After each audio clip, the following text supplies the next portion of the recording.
And what has Elizabeth Warren done for Massachusetts? That's one of the most important things. How many bills has Elizabeth Warren passed while she's been in the Senate for 4.5 years? She's passed one bill.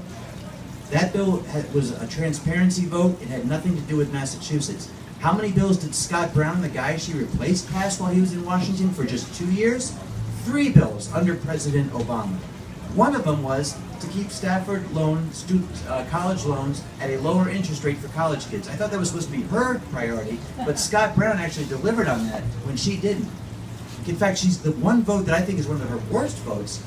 Forget Kate's law, which, by the way, she voted against, the sanctuary city law to try to keep violent, criminal, illegal aliens out of our state and out of our country. She voted against that. I mean, she's for open borders, so that's another problem.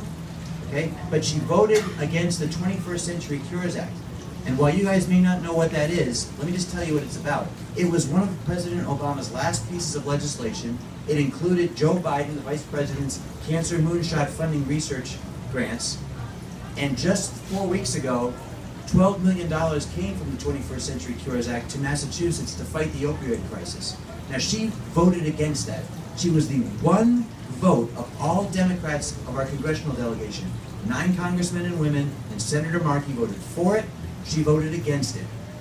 This is Elizabeth Warren, who spends her time grandstanding down in Washington, D.C. to promote herself. She's written 2 books while she's in office. She's made $1.6 million for herself personally while she's in office. Those books were written while she's been a senator, okay? She's written 11 books total, but 2 while she's been our senator, personally profiting from that. And she goes on a book tour. I don't know if you guys remember this, and at one point said that anybody who was a Trump voter was part of a stew of racists, all right? I mean, forget deplorables. She's calling Trump voters racist. Yeah, you look deplorable, right? So, no. Then she goes to the NAACP dinner and she says that it's law enforcement that continues to terrorize African Americans in our country. This is not language that's trying to heal divisions that we have in our country. This is language that continues to divide our country. And it allows her to fundraise and make, you know, she's got $9 million in her war chest. I mean, I guess she has the most money in her war chest of all congressmen and senators down in Washington, D.C. But I can tell you this too. Money doesn't always decide an election. Donald Trump was outspent by Hillary Clinton by a fortune. It was the right message, the right messenger, and people who were willing to go for a change that made a difference. And that's why I think that if we can continue this campaign of explaining what Elizabeth Warren is all about, where she complains about kids not being able to afford college, yet she's charging $350,000 a year to teach a few hours of a course, you know, each year, 1 course each year. That's the kind of money she's charging.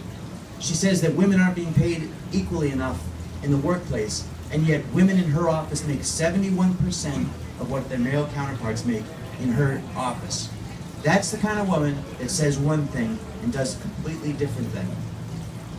I'll leave you with this. Ted Kennedy, whose seat she now holds, Ted Kennedy was a huge partisan. He was the liberal lion of the Senate, okay? Everybody knew it. He was from Massachusetts, big liberal. But when elections were over, he would work with a Republican president, he would work with a Republican governor to deliver for Massachusetts. It's all about having your people down in Washington, D.C. to make sure that Massachusetts gets what it deserves. What is Elizabeth Warren going to get if she gets reelected from this presidential administration? 0. Sorry. She has made it virtually impossible for anybody in D.C. to work with her on anything. She is purely looking to run for president in 2020, and I don't think people in Massachusetts appreciate someone who already uses their state as a springboard for higher office while neglecting them for the last 5+ years in office.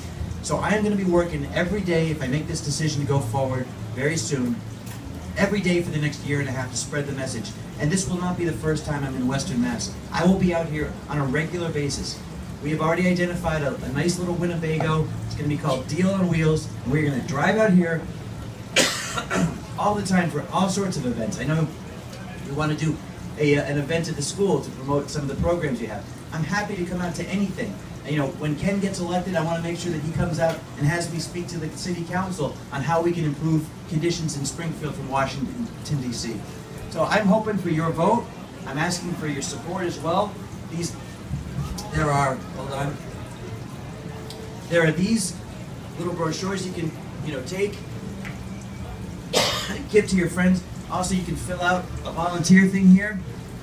I also have,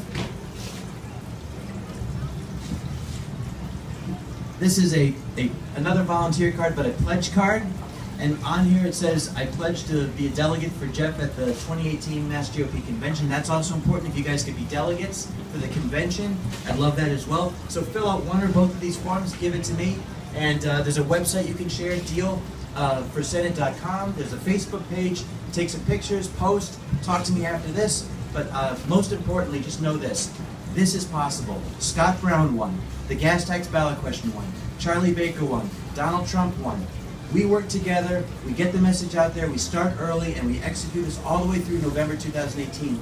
We will have a new senator down in Washington, D.C., and I hope to be that person, and I thank you guys very much for coming out today to support us.